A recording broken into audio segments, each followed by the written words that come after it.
The simplest functional group with this carbon-oxygen double bond is known as an aldehyde. And I just want to point out this carbon-oxygen double bond shows up in many functional groups.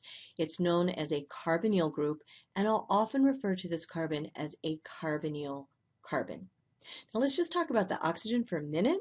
This oxygen has two bonds, so like the oxygen in alcohols and ethers, this oxygen also has two lone pairs that we don't expressly write. But unlike the oxygen in alcohols and ethers, this oxygen doesn't really impact the geometry of the molecule because it's not a central atom. Let's take a look at this carbon. This carbon has three outer atoms or three bonds, and the way that these three bonds can get as far apart from each other as possible is 120 degrees. So this carbon in an aldehyde, or whenever this carbon is bonded to a carbonyl oxygen, is going to be trigonal planar. Now let's get back to the aldehyde. How do we know that a molecule is an aldehyde? Well, first it has to have this carbonyl group, and then this carbonyl carbon has to be bonded to at least one hydrogen. That's what defines this as an aldehyde. We see this R group, which means the rest of the molecule. The simplest aldehyde is known as formaldehyde, where that R group is a hydrogen.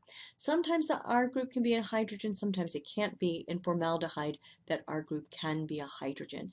And again, this carbon is going to be planar, and these bond angles are going to be 120.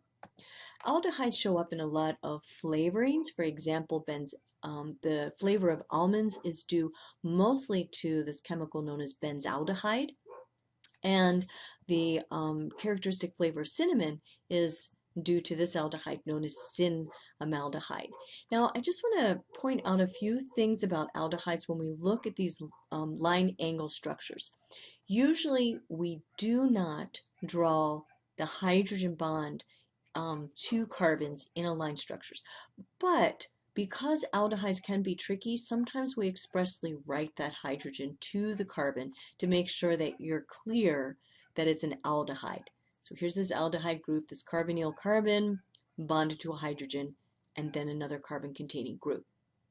Also in cinnamaldehyde, we see the hydrogen expressly drawn in this alkene bond, and that's because we want to make clear that it is a trans bond. So sometimes we do expressly write the hydrogen in a line angle structure, one in an aldehyde to make sure that we're clear that it's an aldehyde functional group, and then sometimes in a double bond to point out whether that bond is cis or trans.